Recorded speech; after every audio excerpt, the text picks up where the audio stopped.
भागवत भगवान की जय। 10वें अध्याय का महत्स्य में नमः।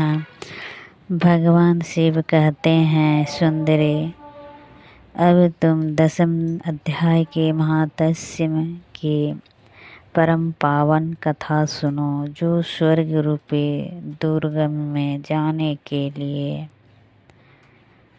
सुंदर सोपान और प्रभाव की चरम सीमा है। काशीपुरी में धीर बुद्धि नामक से विख्यात एक ब्राह्मण था, जो मुझ में प्रिय नंदी के समान भक्ति रखता था।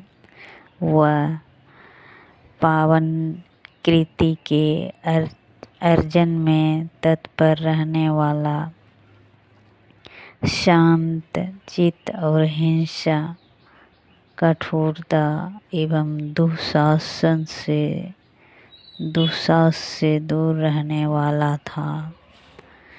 जितेंद्रिय होने के कारण वह निवृत्ति मार्ग में ही स्थिर रहता था। उसने वेद रूपी समुद्र का पार पा लिया था। वह संपूर्ण शास्त्रों के तात्पर्य का ज्ञाता था। उसका चित्त सदा मेरे ध्यान में संलग्न रहता था। वह मन को अंतरात्माओं में लगाकर सदा आत्म तत्व का साक्षात्कार किया करता था। अतः जब वह चलने जाता, तब मैं प्रेमवश उसे पीछे दौड़ दौड़ कर उसे हाथ का सहारा देता रहता था। यह देख मेरे पार्षद भृडिटेन ने पूछा, भगवान, इस प्रकार भला किसने आपका दर्शन किया होगा? इस महात्मा ने कौन सा तप, होम अथवा जप किया है कि स्वयं आप ही पद पर इसे हाथ का सहारा देते चलते हैं?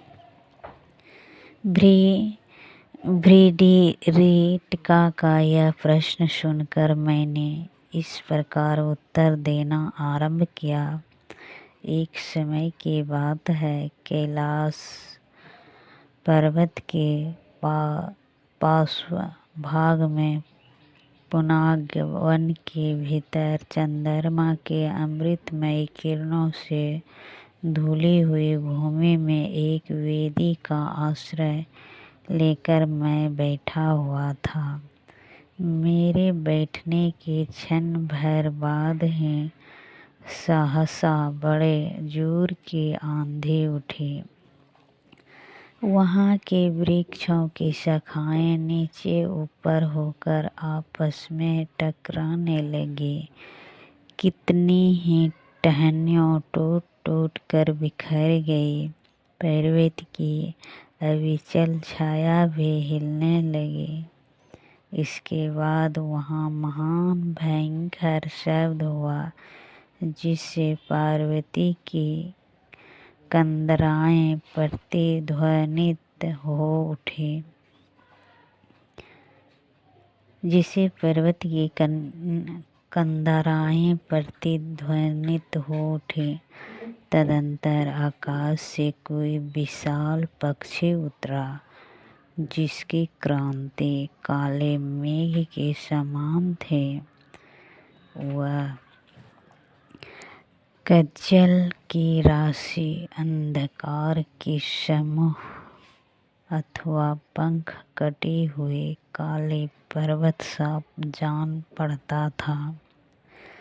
पैरों से पृथ्वी का सहारा लेकर उस पक्षी ने मुझे प्रणाम किया और एक सुंदर नवीन कमल मेरे चरणों में रख कर स्पष्ट वाणी में स्तुति करने आरंभ की। पक्षी बोला, देव आपकी जय हो। आप चिदानंदमयी सुधा के सागर तथा जगत के पालक है। सदा श्रद्धावना से युक्त एवं अनासक्ति की लहरों से उल्लसित है। आपके वैभव का वही अंत नहीं है, कहीं अंत नहीं है। आपकी जय हो। उद्धत वासना से परिपूर्ण बुद्धि के द्वारा आप त्रिविधि मलों से रहित है। आप जितेंद्रिय भक्तों के अधीन रहते हैं तथा ध्यान में आपके स्वरूप का साक्षात्कार होता है। आप अभिधामय उपाधि से रहित नित्य मुक्त निराकार निरामय असीम अहंकार शून्य आवरण हित और निर्गुण है। आपके चरण कमल शरणागत भक्तों की रक्षा करने में प्रवीण है। अपने भयंकर ललाट रूपी महास्पर्श की विष ज्वाला से अपने कामदेव को भस्म किया है। आपकी जय हो। आप प्रत्यक्ष आदि परमाणु से दूर होते हुए भी परमान्य स्वरूप है। आपको बार बार नमस्कार है। चैतन्य के स्वामी तथा त्रिभुवन स्वरूपी धारी का आपको प्रणाम है। मैं श्रेष्ठ योनियों द्वारा चुंबित आपके उन चरण कमलों की वंदना करता हूँ जो अपार भव पाप के समुद्र से पार उतारने में अद्भुत शक्तिशाली है। महादेव साक्षात बृहस्पति भी आपकी स्तुति करने की धृष्टता नहीं कर सकते। सहस्त्र मुखों वाले नागराज शेष में भी इतनी चतुरी नहीं है कि वे आपके गुणों का वर्णन कर सके। फिर मेरी जैसी छोटी बुद्धि वाले पक्षी की तो विषाद ही क्या है।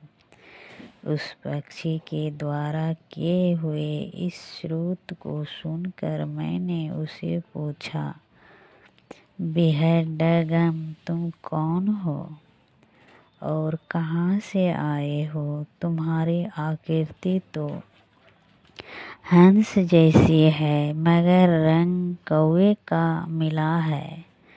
तुम जिस प्रयोजन को लेकर यहाँ आए हो उसे बताओ। पक्षी बोला, देवेश मुझे ब्रह्मा जी का हंस जानिए। धूर्जटे जिस कर्म से मेरे शरीर में इस समय काली माख आ गई है उसे सुनिए। प्रभु यद्यपि आप सर्वज्ञ है अतः आपसे कोई भी बात छिपी नहीं है। तथापि यदि आप पूछते हैं तो बतलाता हूँ। सौराष्ट्र सूरत नगर के पास एक सुंदर सरोवर है जिसमें कमल लहराते रहते हैं। उसी में से बाल चंद्रमा के टुकड़े जैसे स्रोत मृणालोकों के ग्रास लेकर मैं बड़ी तीव्र गति से आकाश में उड़ रहा था। उड़ते उड़ते सहसा वहाँ से पृथ्वी पर गिर पड़ा। जब होश में आया और अपने गिरने का कोई कारण न देख सका तो मन ही मन सोचने लगा, आहो यह मुझ पर क्या आ पड़ा। आज मेरा पतन कैसे हो गया। पके हुए कपूर के समान मेरे श्वेत शरीर में यह कालिमा कैसे आ गई। इस प्रकार विस्मित होकर मैं अभी विचार ही कर रहा था कि उस पोखरे के कमलों में से मुझे ऐसी वाणी सुनाई दी, हंस उठो, मैं तुम्हारे गिरने और काले होने का कारण बताती हूँ। तब मैं उठकर सरोवर के बीच में गया और वहाँ 5 कमलों से युक्त एक सुंदर कमलिन के देखा। उसको प्रणाम करके मैंने प्रदक्षिणा की और अपने पतन का सारा कारण पूछा। कमलिनी बोली, कल अंश तुम आकाश मार्ग से मुझे नांग कर गए हो, उसी पतन के परिणामवश तुम्हें पृथ्वी पर गिरना पड़ा है तथा उसी के कारण तुम्हारे शरीर में कालिमा दिखाई देती है। तुम्हें गिरा देख मेरे हृदय में दया भर आई और जब मैं इस मध्यम कमल के द्वारा बोलने लगी हूँ, उस समय मेरे मुख से निकलती हुई सुगंध को सूंघकर 60,000 भामरे स्वर्ग लोक को प्राप्त हो गए हैं। पक्षीराज, जिस कारण मुझमें इतना वैभव, ऐसा प्रभाव आया है, उसे बतलाती हूँ। सुनो, इस जन्म से पहले तीसरे जन्म में मैं इस पृथ्वी पर एक ब्राह्मण की कन्या के रूप में उत्पन्न हुई थी। उस समय मेरा नाम सरोजवंदना था। मैं गुरुजनों की सेवा करती हुई सदा एकमात्र पतिव्रत के पालन में तत्पर रहती थी। एक दिन की बात है, मैं एक मैना को पढ़ा रही थी। उसे पति सेवा में कुछ विलम्ब हो गया। इसमें पतिदेव कुपित हो गए और उन्होंने शाप दिया, पापनी तुम मैना हो जाओ।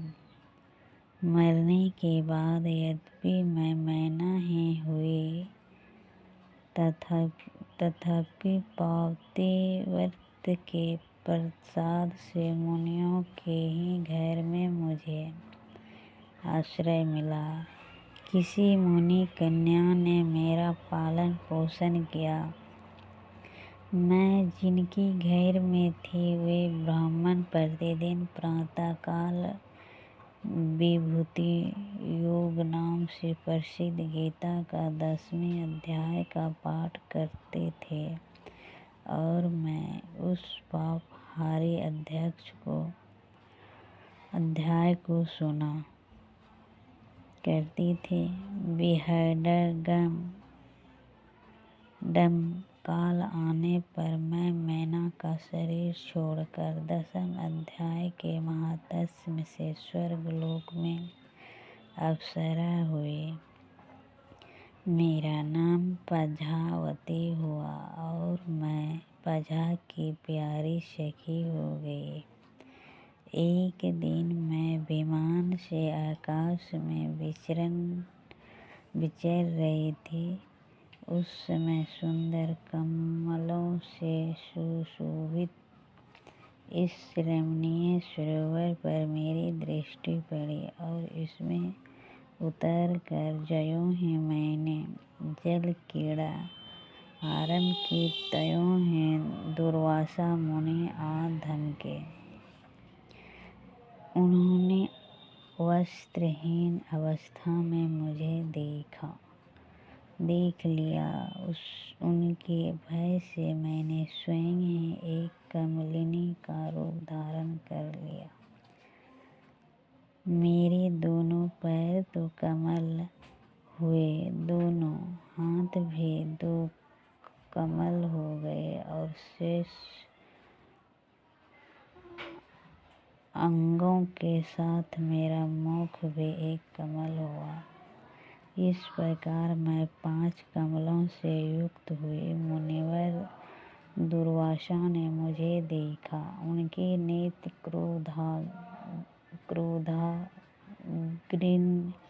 क्रोधाग्नि से जल रहे थे। वे बोले, पापनी, तू इसी रूप में 100 वर्ष तक पड़ी रह। यह साफ देखकर वे क्षण भर में अंतर्ध्यान हो गए। कमलिनी होने पर भी विभूति योगाध्याय के महात्म्य से मेरी वाणी लुप्त नहीं हुई है। मुझे लांघने मात्र के अपराध से तुम पृथ्वी पर गिरे हो। पक्षीराज, यहाँ खड़े हुए तुम्हारे सामने ही आज मेरे शाप की निवृत्ति हो रही है, क्योंकि आज 100 वर्ष पूरे हो गए। मेरे द्वारा गाए जाते हुए उस उत्तम अध्याय को तुम भी सुन लो। उसके श्रवण मात्र से तुम ही आज ही मुक्त हो जाओगे। यूँ कहकर पजनी ने स्पष्ट एवं सुंदर वाणी में 10वें अध्याय का पाठ किया और वह मुक्त हो गई। उसे सुनने के बाद उसी के दिए हुए इस उत्तम कमल को लाकर मैंने आपको अर्पण किया है। इतनी कथा सुनाकर उस पक्षी ने अपना शरीर त्याग दिया। यह एक अद्भुत सी घटना हुई। वही पक्षी अब 10वें अध्याय के प्रभाव से ब्राह्मण कुल में उत्पन्न हुआ है। जन्म से ही अभ्यास होने के कारण शेष अवस्था से ही उसके मुख से सदा गीता का 10वें अध्याय का उच्चारण हुआ करता है। 10वें अध्याय के अर्थ चिंतन का यह परिणाम हुआ है कि यह सब भूतों में स्थित शंख चक्रधारी भगवान विष्णु का सदा ही दर्शन करता रहता है। उसकी श्रुतपूर्ण दृष्टि जब कभी किसी देहधारी के शरीर पर पड़ जाती है, तब वह चाहे शराबी और ब्रह्म हत्या ही क्यों न हो, मुक्त हो जाता है तथा पूर्व जन्म में अभ्यास किए हुए 10वें अध्याय के महात्म्य से इसको दुर्लभ तत्व ज्ञान प्राप्त है तथा इसने जीव मुक्ति भी पा ली है। अतः जब यह रास्ता चलने लगता है तो मैं इसे हाथ का सहारा दे रहता हूँ। भृगुरिटे यह सब 10वें अध्याय की ही महात्मा है। पार्वती, इस प्रकार मैंने भृगुरिटे के सामने जो पापनाशक कथा कही की थी, वही यहाँ तुमसे भी कही है। नर हो या नारी अथवा कोई भी क्यों न हो, इस 10वें अध्याय के श्रवण मात्र से उसे सब आश्रमों के पालन का फल प्राप्त होता है इसी प्रकार 10वां अध्याय पूरा हुआ। श्रीमद् भागवत भगवान की जय।